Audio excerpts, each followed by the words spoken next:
Ya, silakan diperhatikan. Saya akan jelaskan. Oke, hari ini kita belajar mengenai prosedur penerjemahan, ya. Oke, yang dimaksud dengan prosedur berasal dari kata proceed, ya. Bagaimana kita melakukan sesuatu itu dari langkah demi langkah, ya. Seperti kita akan menaiki eh, beberapa tangga, kita akan melangkah ke langkah kedua dari langkah pertama. Jadi nggak boleh langkah kedua langsung, ya. Jadi step by step. Jadi proceed itu artinya eh, step by step, ya. Proceed, ya. Melakukan sesuatu itu langkah demi langkah. Oke, yang pertama disebut dengan transference. Di sini kalian sudah lihat, ya, ada 15 yang diusulkan oleh Sin Newmark di bukunya yang ditulis dia di tahun 1988. Oke, kita langsung ke yang pertama, ya. Oke, apa yang disebut dengan transference? Dasar dari kata dasar transfer. Jadi ini sama dengan ketika kita belajar kemarin teknik penerjemahan Molina dan Albir, ini sama dengan borrowing, ya, tapi di sini pure borrowing, ya. Kalau di Simolina dan Albil kemarin dibagi dua, ada namanya borrowed, ada yang pure. Kalau ini dengan kata yang berbeda, ya, tapi pengertiannya sama, ya. Transference di sini artinya menerjemahkan sebuah teks dari bahasa sumber ke sasaran, ya, dengan cara meminjam, ya. Jadi tidak ada perubahan bunyi atau perubahan huruf. Ya, contohnya Trident, ya. Di dalam bahasa Inggris ini adalah sebuah nama sungai. Diterjemahkan Trident juga di dalam bahasa Indonesia, ya. Tidak ada perubahan pronunciation atau spelling.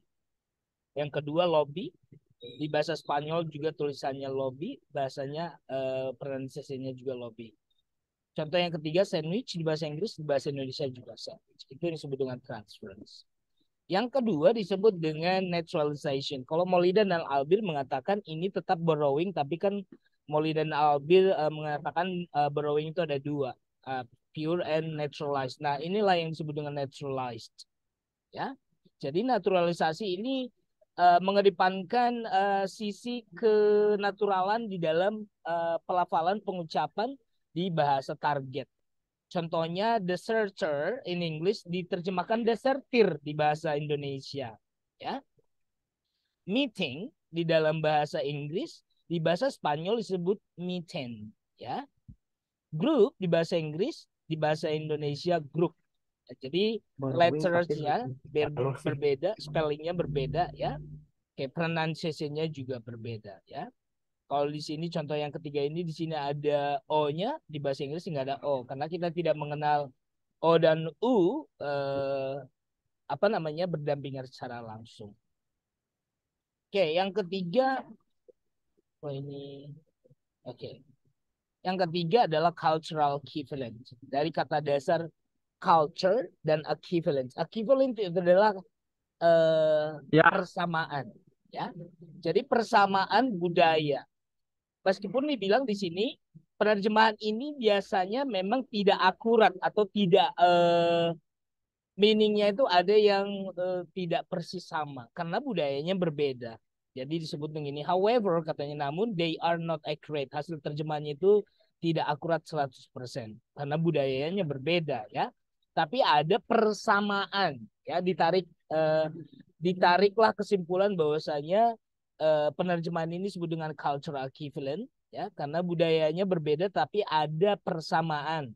Contoh yang pertama di sini adalah The Night's Watch dalam bahasa Inggris ini adalah sebuah perkumpulan atau organisasi, ya, dan Night's Watch ini adalah sebuah organisasi yang menjaga gedung agar tidak dimasuki oleh musuh, ya. Sedangkan kalau di bahasa Indonesia ada namanya Garda Malam. Ini persamanya di mana? Kalau di sini organisasi, sebuah organisasi atau kita sebutlah uh, ya organisasi, ya. Tapi kalau di sini prajurit, ya. Oke. Prajurit yang menjaga barang-barang agar aman dari pencuri atau orang asing. Nah, Jadi ditarik kesimpulan bahwasanya The Night's Watch ini bisa kita terjemahkan garda malam meskipun budayanya kita berbeda ya. Oke, kita di bahasa Indonesia nggak ada kerajaan yang menjaga benteng ya atau istana ya. Sedangkan di bahasa Indonesia biasanya kita sebut dengan satpam aja ya atau yang bertugas di pos untuk menjaga keamanan di malam hari biasanya disebut dengan garda malam. Oke. Nah, itu salah satu contoh. Contoh kedua dan ketiga kalian bisa lihat di sini karena berbeda budaya. Di sini Palais Bourbon di bahasa Prancis ini adalah sebuah nama gedung parlemen. Tapi di bahasa Inggris juga ada gedung parlemennya disebut dengan Westminster, ya. Gedungnya berbeda tapi fungsinya atau apa namanya untuk pemerintahan, gedung pemerintahan, ya. Tapi dengan gedung yang berbeda. Oke. Jadi Sir, excuse me. contoh cultural equivalent. Yes. Kenapa? Maharani belum diupdate, sir. Oke, sip. Oke, baik. Thank you, sir. Thank you, Akmal. Ya, kita lanjut dengan prosedur yang keempat ya. Oh, ini nggak bisa jalan. Oke, functional equivalent. Kalau tadi cultural equivalent, kalau ini functional equivalent. Disebut dengan functional equivalent berarti ada sebuah benda fungsinya apa sih? Berarti kita jelaskan fungsinya. Ada sebuah aktivitas di situ. Nah, jadi penerjemahannya ini sama fungsinya dan nilainya sama gitu ya. Kita menerjemahkan kata atau frasa tersebut dengan nilai atau fungsi yang sama. Oke, contohnya kalau di bahasa Inggris, kalau pencopet itu kita sebut dengan pickpocket dalam bahasa Inggris ya. Kalau kita terjemahkan ini kan pickpocket itu memungut kantong ya. Sedangkan itu kan terjemahan yang literal ya dan akan maknanya tidak natural di bahasa Indonesia. Makanya kita terjemahkan tukang copet karena memang pekerjaannya sama ya. Jadi di sini fungsinya ya. Jadi orang yang melakukannya sama. Jadi pickpocket karena di bahasa Indonesia juga di Indonesia kita mengenal ada orang yang mengambil harta atau barang orang lain dari kantong atau tas ya kita sebut dengan tukang copet. Contoh yang kedua, baccalaureate di dalam bahasa Inggris ini adalah gelar di dalam akademisi di kampus. Nah, baccalaureate ini dia dari bahasa Prancis sebenarnya, tapi diterjemahkan bahasa Inggris dengan baccalaureate. Di bahasa Indonesia juga ada. Kalau ahli madya kita sebut dengan sarjana muda atau diploma 3 kan levelnya sama. Dan ini sama-sama tingkat atau gelar di universitas. Ada yang baru masuk juga ya.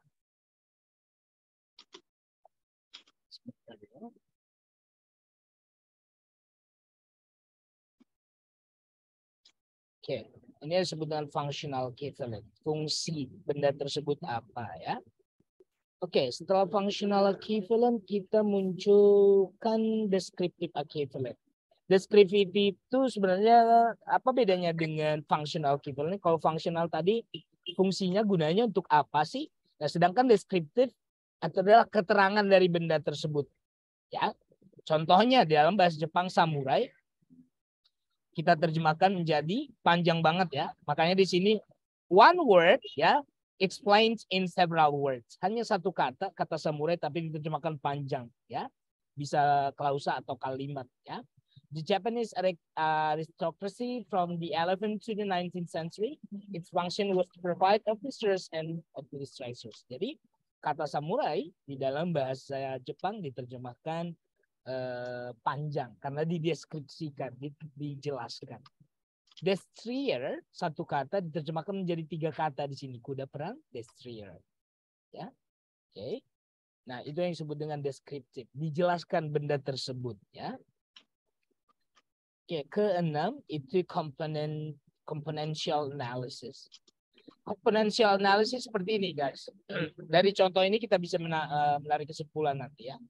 It means artinya membandingkan ya source language text bahasa sumber dengan bahasa sasaran dengan makna yang sama tapi tidak persis kalau diterjemahkan secara literal tidak persis maknanya, nanti kalau kita terjemahkan secara literal itu tidak dapat maknanya. Contohnya gini, good looking. Kalau kita terjemahkan secara literal, good looking, bagus melihat, ya, atau terlihat bagus, atau penampakan yang bagus. Nah, kita secara umum apa sih? Makanya di sini by demonstrating first the recommendation. Secara umum good looking ini dihubungkan dengan apa sih? Berarti dengan wajah, ya, yang penampilan itu dari comment. Dan setelah kita tahu bahwasanya good looking ini adalah sifat untuk wajah atau penampilan, ya, baru kita bisa menerjemahkan ke ini handsome, ya, bahasa Inggris handsome, ya. Jadi good looking ini sama dengan handsome, baru kita bisa menerjemahkannya ke bahasa sasaran. Handsome itu apa sih? Berarti tampan. Kalau untuk perempuan nanti berarti cantik, ya. Oke. Nah, itu sebenarnya componential analysis. Selanjutnya sinonimi.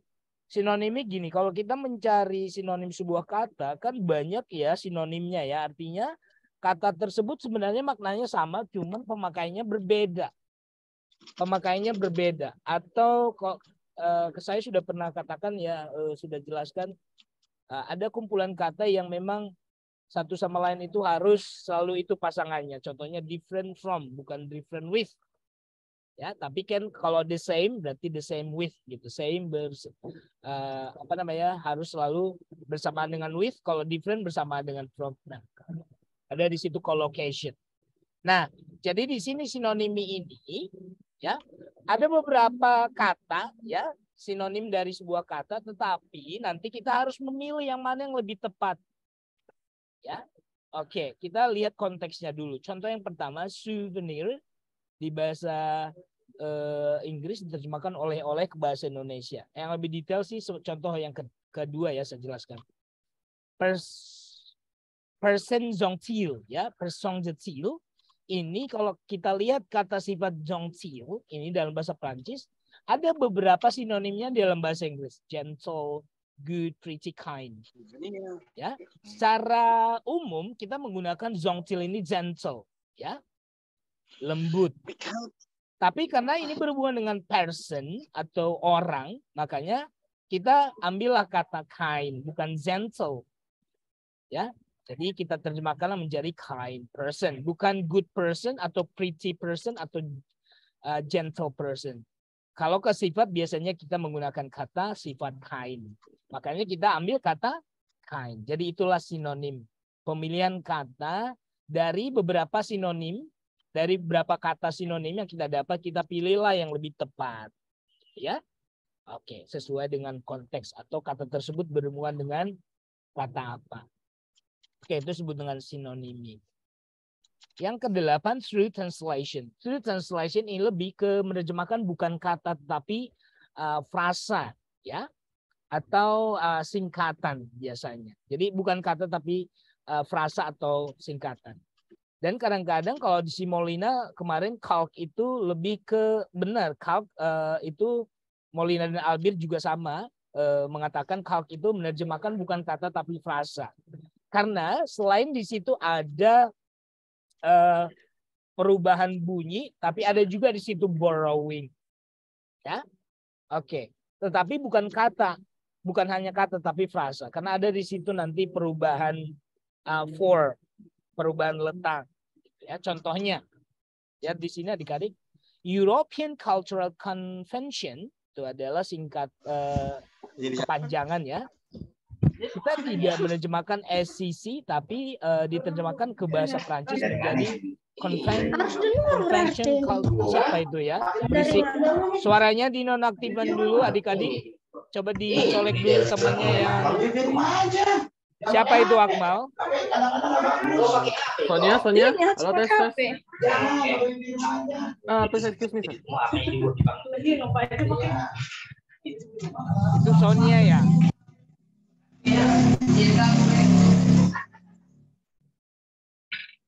Ya, baik. Terima kasih.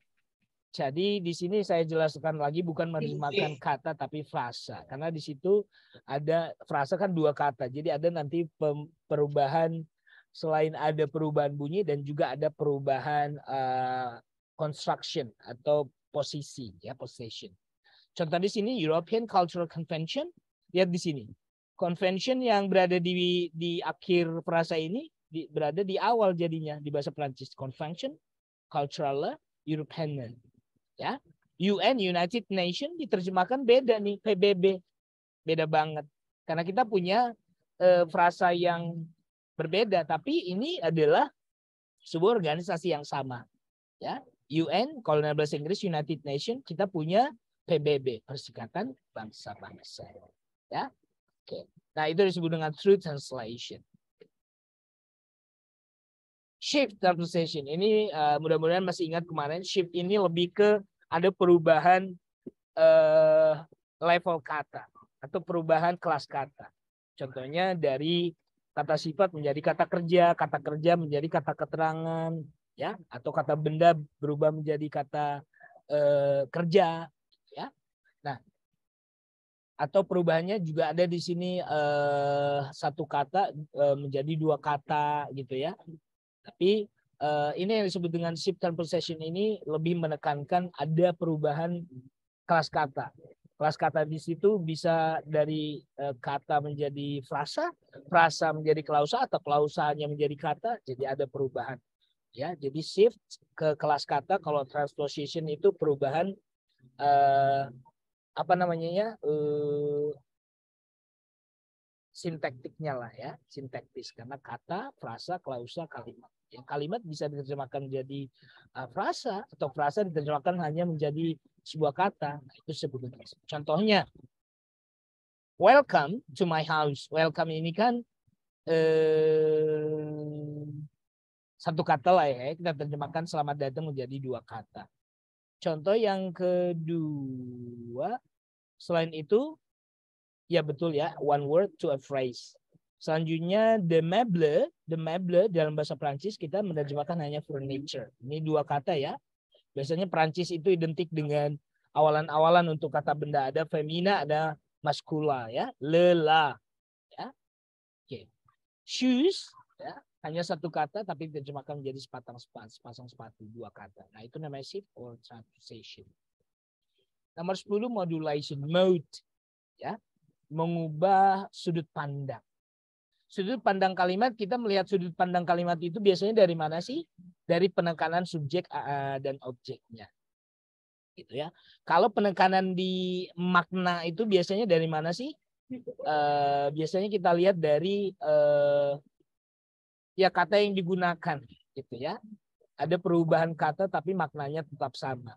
Nah, di sini disebut dengan modulation, contohnya seperti ini. The dog bites the cat. Kita terjemahkan kucing itu digigit oleh seekor anjing.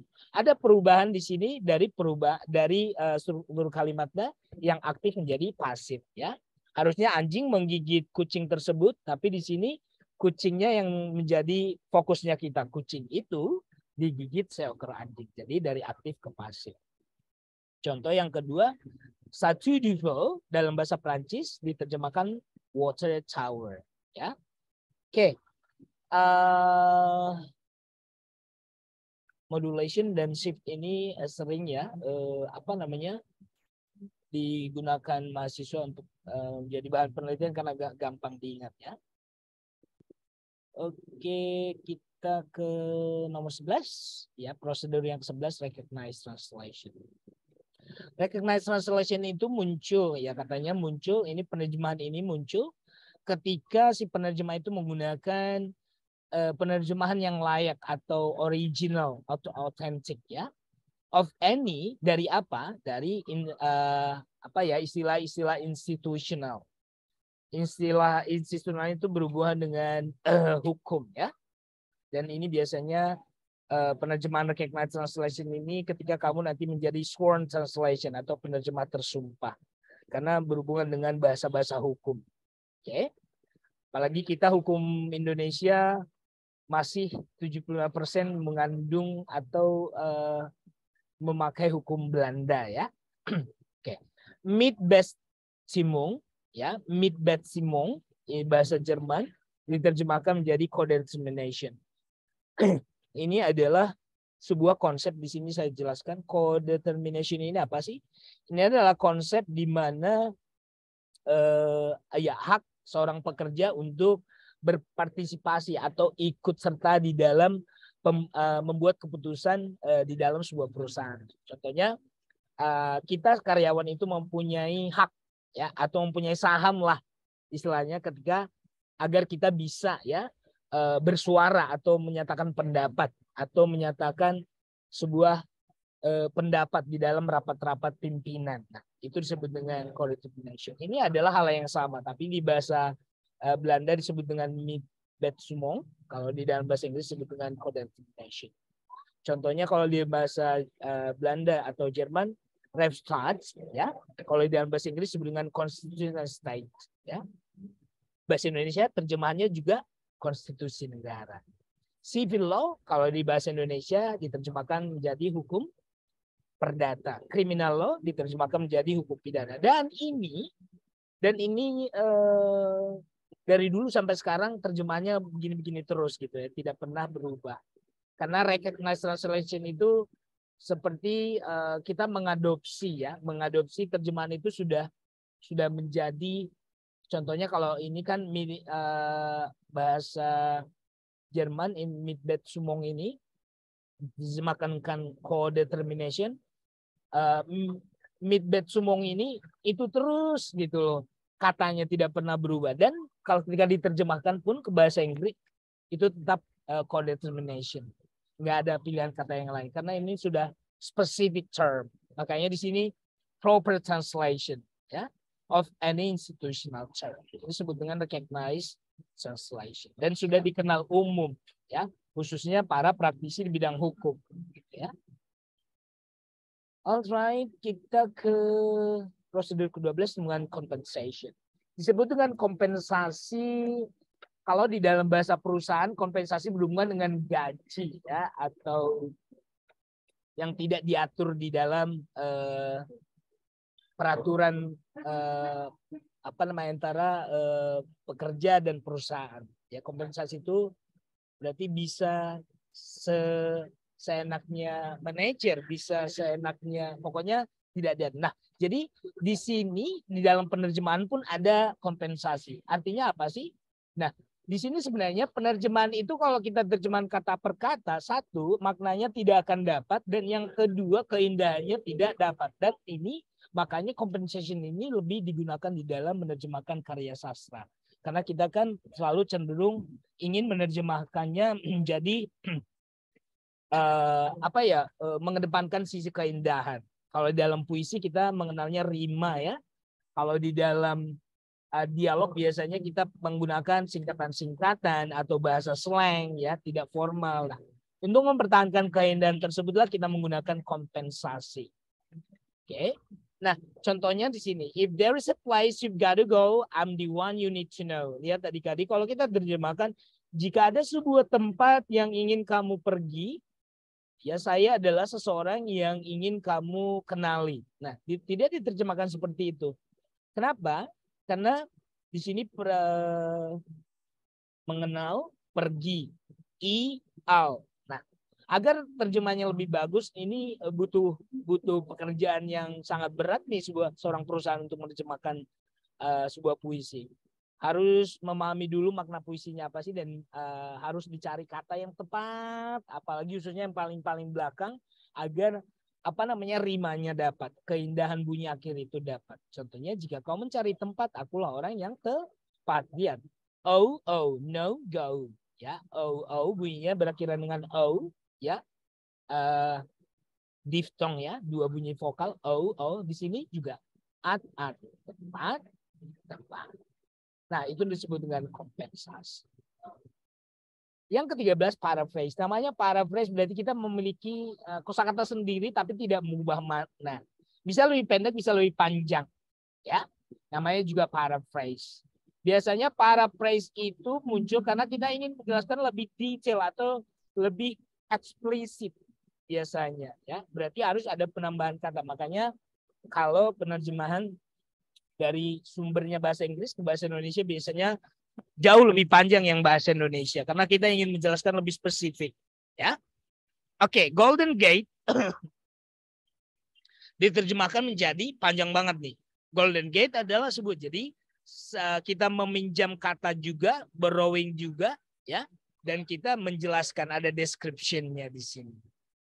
Kalau si Molina dan Albir mengatakan ini namanya couplet, ya, ada dua dia, ya, dua yang digunakan karena lebih panjang. Si Pitung di bahasa Indonesia diterjemahkan ke bahasa Inggris, si Pitung was a brave man, jadi dijelaskan, ya. Jadi kita meminjam kata si Pitung dan juga description. Ya, itu namanya paraphrase. Kita menggunakan kata-kata sendiri. Oke, ini ke-14 couplet. Couplet ini dua atau tiga kombinasi penggunaan prosedur yang kita gunakan. Contohnya, trout dalam bahasa Inggris diterjemahkan ikan trout. Jadi kita menambahkan di sini ada ikan, ya, penambahan ikan, dan juga di sini ada peminjaman trout, ya. At Handley, ya, diterjemahkan dang leba Handley, ya, panjang, ya. Di sini hanya kita fokusnya ke kata Handley. Di sini ada tiga tambahan, ya, dong la ba Handley. Pokoknya couplet ini berarti kita menggunakan dua atau tiga prosedur yang berbeda untuk menerjemahkan dari bahasa sumber ke bahasa sasaran. Yang terakhir, guys,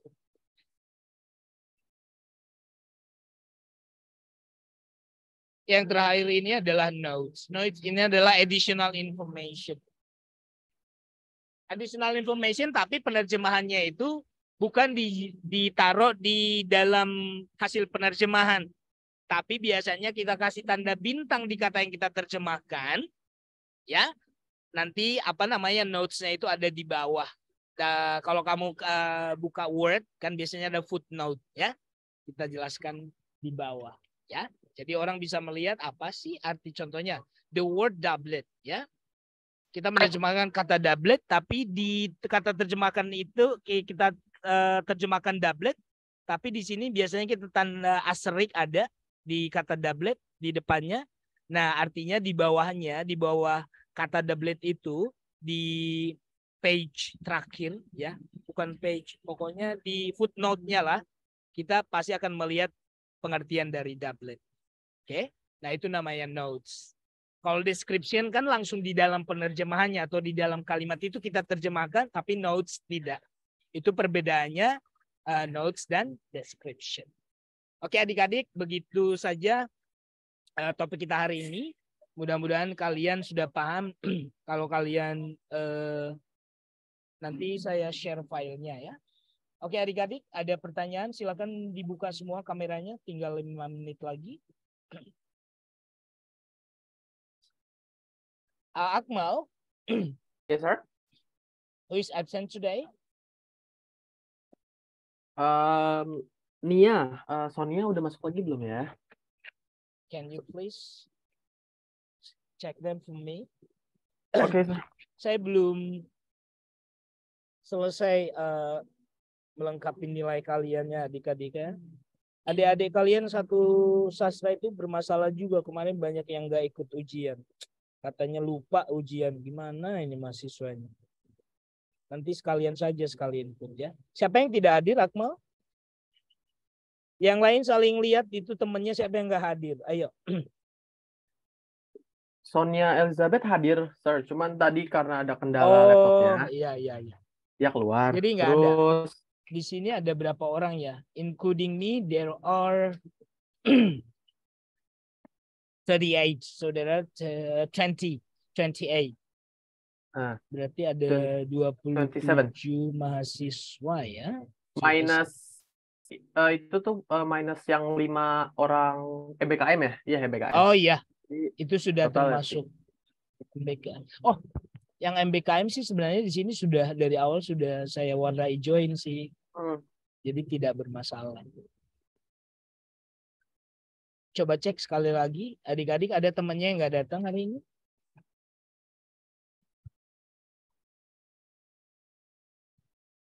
Wait, sir. Oke, yang bisa buka kamera Andi, silakan sir. dibuka. Adi? Andi Zaidan. Andi. Andi Zaidan nggak ada sih? Andi. Iya nggak ada. Enggak ada. Andi saja. Andi Zaidan terus sebentar. Sir.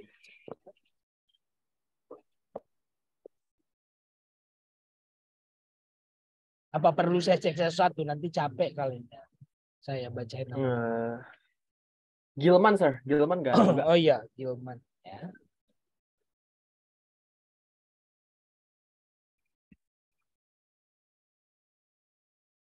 Rahma Karmelia juga nggak ada, sir. Oke, Rahma Karmelia. Oke, Rahma Karmelia. Alvin, aku masuk bang. Oh ada. Ada Kak Putih ada, Rui ada, Yasmin ada. Kayaknya udah sih, sir. Oke. Risna kan Risna. Ya, Risna silakan bintang dibuka Inggris. kameranya sambil saya screenshot nama-nama yang hadir hari ini ya, biar nanti saya double check dengan daftar di sini ada 3 orang ya, Andi, Gilman, dan Rahma. Tapi saya akan double check dengan yang saya punya ini ya. Oke. 1, 2, 3, go. I don't know whether you are in the monitor 1 or monitor 2 ya. Satu slide lagi ya. Wait a minute.